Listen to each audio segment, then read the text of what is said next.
Hello.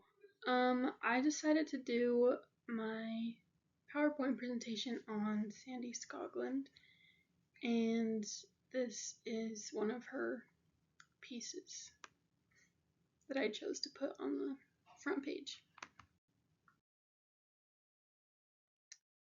Sandy Skoglund has significant meaning behind her work. The thought and effort that goes into her pieces is so meaningful to me, and that's one of the reasons why I chose to pick her during my research. In this article that I found, it talks about how her sculptures are playful, uncanny, and unforgettable, and I totally agree with that. It also talks about how this is the way that her works became the most recognizable in the late 20th century of stage photography. This is different for me because of our styles of art and how we communicate through art, I would say.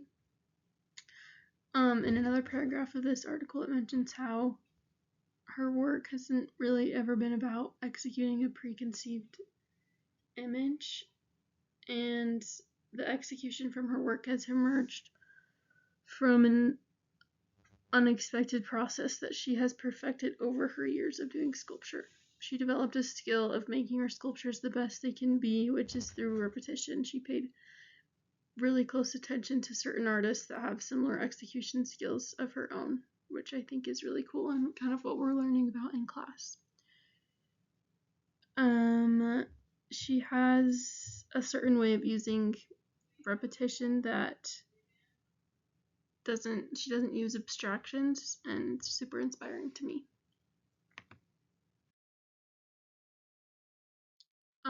Her work is displayed in the Imaginary Worlds of Photography in Italy. It celebrates her career and shows significant, remarkable photographs, and really emphasizes how her detailed work was. It talks about how, combining sculptural methods with a photographic aesthetic that is related to commercial advertising. She has the ability to make the viewer think about what is going on in the photo, which, yes, I definitely agree with that, and what the sculpture's about. It also explains how she explored a mix of photography, conceptual art, and installation. She builds a wide variety of materials, mostly using paper mache, and she uses it to make food and furniture in her imaginary rooms that she creates.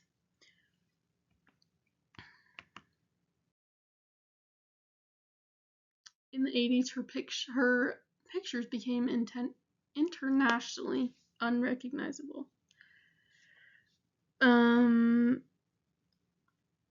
A famous piece that became particularly famous in the 80s is called Radioactive Cats, and it shows an elderly couple in a gray kitchen that is overrun by green cats.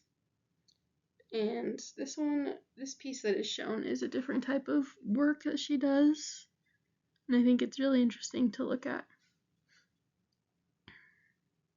She puts a lot of thought and effort into each sculpture and photograph that she does, and I think that it shows with her picking the background over here and the plate and the stripes of the cookies. It's really interesting. Some of her history and schooling, some of her personal history. She was born in Massachusetts in 1946, and her family always moved around a ton because of her working father. And she lived in New England, and she and her family moved to California. This is when she graduated high school. She studied art all over the place, studio art and art history at Smith College. And then, yes, she went to France, which I think that, it influenced her work greatly because of all the schooling and personal history and trials she went throughout her life. And yeah, she got her master's degree really quick and wasted no time in schooling, which I think is very inspiring to me.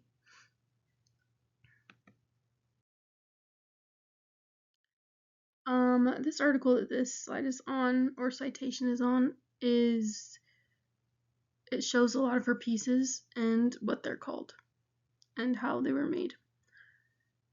A piece mentioned in the article is called The Wedding. It was made in 1994, and it looks like a couple in a room surrounded by lotus flowers and a wedding cake behind them. And I think it's super interesting because most of her sculptures, they can be translated differently from someone else. Like, it couldn't look like that if someone else were to look like that, if that makes sense.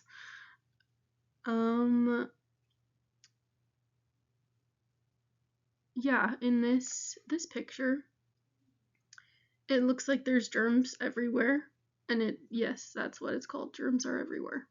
And yeah, I thought that it meant that there are certain things that we'll never know that are always around us, which is interesting to think about. And it's so cool to me that can be like communicated through art, which is another reason why I chose her and how inspiring she is. So yeah, that's all. Here are my sources in the articles. This particular piece on here is called Peas on a Plate. And again, like the thought, the polka dots and the plate and the bread and the peas, it's really interesting. So yeah,